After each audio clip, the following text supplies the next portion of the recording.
It's been a couple of months since the last episode of Turning Stuff into Dragons. I put a poll out the other day, and you guys decided that you'd like to see My Hero Academia characters as dragons. I'm not gonna lie, I'm kind of looking forward to this. Let's begin. This wyvern is a rather strange creature with quite a unique and interesting ability. Located in the southern regions of the Draconic mountain range, this creature gets its name from its unique ability to create duplicates of itself. Little is known about why this breed of dragons has got this ability, but it appears to be something that's defensive and evolved over time. Although this creature has the ability to create duplicates of itself, there is a bit of a side effect. When too many duplicates are created by the doppelganger wyvern, it appears its personality seems to become quite unstable, leading to some rather unpleasant accounts of rampaging massacres within the Draconic Mountains. Originally thought to be a breed that travels in large numbers for protection, pretty much all members of the pack looking identical, it was discovered when a blood mimic dragon attacked that some, if not almost, of the doppelganger wyverns vanished in a cloud of smoke. This led many to believe they were some sort of illusion at first, and they were projected from a single dragon. However, it was soon realised that some of the duplicates that turned into cloud smoke had a physical form they could attack. The reason for this is the duplicates would only turn into smoke after being dealt enough damage. This enabled the real doppelganger dragon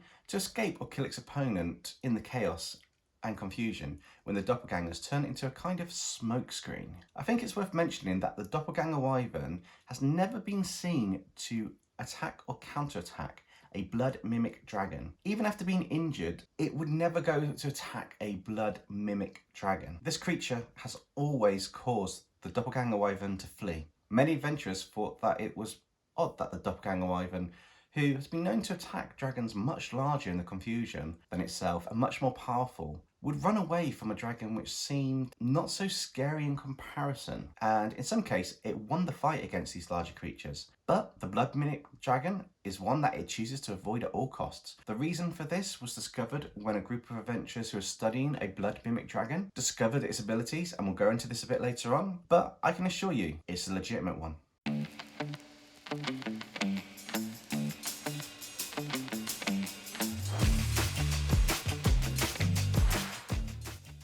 Now, for one of the smallest and perhaps most powerful species of dragons that we're going to mention today, the temporal fairy-vyrn. This cute little dragon is the embodiment of the term never judge a book by its cover. And for a long time, it was thought this species was extinct or a figment of some imagination by adventurers that had fallen into madness when they were out in the wilderness for too long. Often, not much larger than a fairy in size, only a few inches, this species has a single horn on its head, and it's this feature that gives the temporal fairy-vyrn its godlike ability. Yes, you heard me, a godlike ability that can save it from even the largest and scariest titan dragons that exist in the world. There is a reason this dragon has been given the name temporal fairy-vyrn.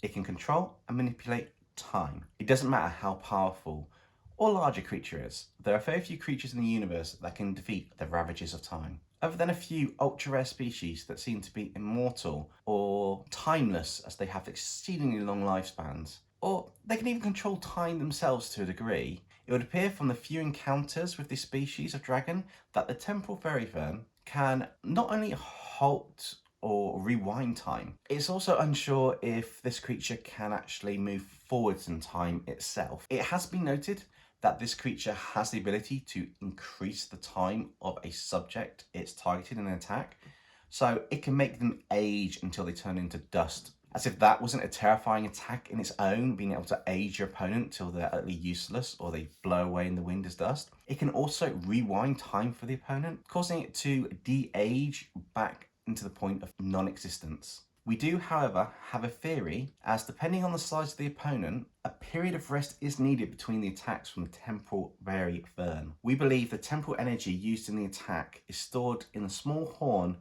on this dragon's head, and the size of the horn relates to the amount of energy stored in it. The smaller the nub after an attack, the larger the amount of energy was expelled. That being said, little else is known about this cute but deadly creature, and although it appears the horn is the key to its abilities, it is, after all, a theory, and no one has yet to prove this. All we can say is if you come across this small but magical dragon, it would be best not to do anything to make it feel threatened or to anger it, otherwise you might find yourself ceasing to exist in the blink of an eye.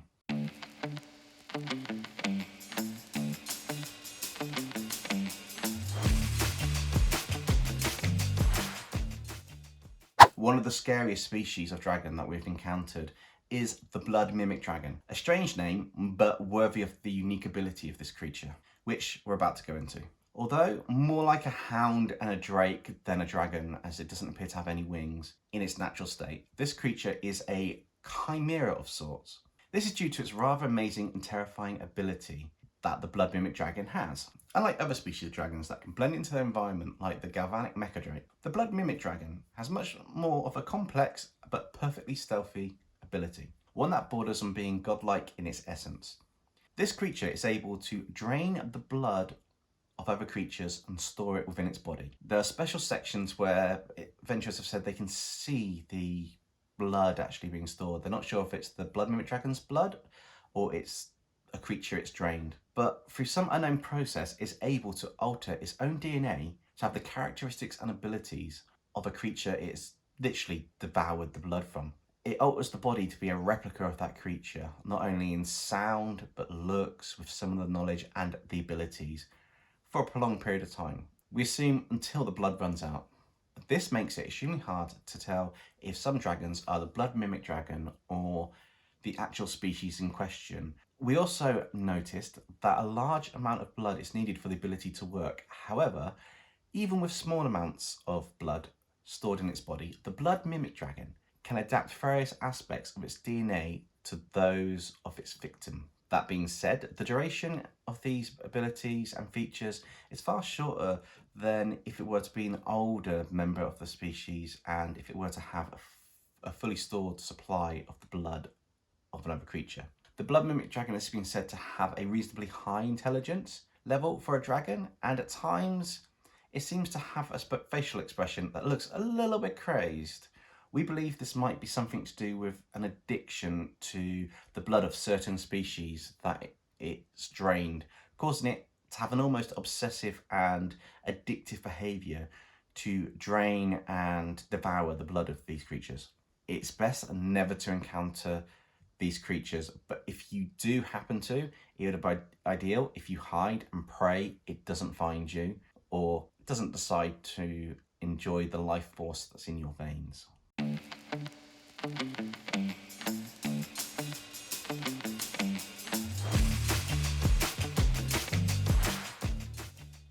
Our final Dragon's Day is the Mystic Mountain Dragon. This creature is one of the more colourful species of dragons, with a cream-coloured body and purple limbs that has an orange pattern separating the purple from the green colours where they match. This dragon seems to be one of the more friendlier species in the world. Although they live in the higher regions of the Draconic Mountains, these dragons can appear in a range of sizes, and some have been said to be as large as an actual mountain. These dragons have been known to ignore human travellers and keep to themselves. However, on occasion, if an adventurer is too far up the mountains or has gotten in over their heads, these dragons do tend to help rescue them. Due to this, the Mystic Mountain Dragon has become known as a kind of friendly creature, and when encountered, very few travellers dare to attack it, due to how dangerous the mountain ranges can be. Having a dragon on your side in a crucial moment could be something that might save your life, and this was the mindset of many. But, as always, there are a few adventurers that decide to attack the dragon when they see it, either through ignorance or just wanting to slay something, really. And they soon find out how powerful this kind-hearted dragon can be, as well as how fierce it really is. This is due to the unique ability of the Mystic Mountain Dragon. Its strange ability, that we're not sure exactly how it works, but it's an incredible sight to behold. This species of dragons can alter its size, and in some cases, they can grow as large as a mountain. Now you think, it grows in size, it's just a change in size, it's nothing special, and it's just a purely physical change, and that's it.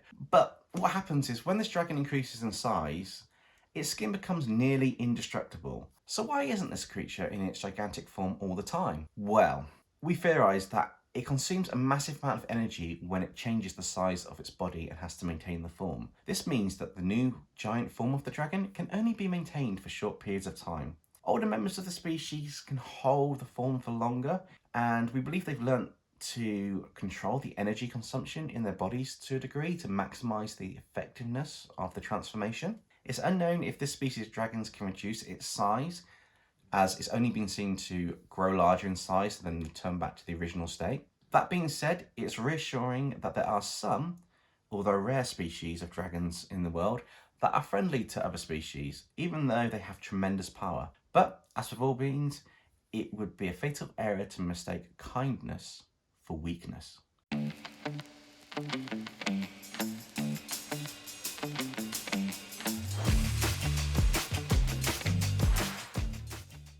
What did you think of the designs in today's episode? Which one of them was your favourite character design? Let me know in the comments below.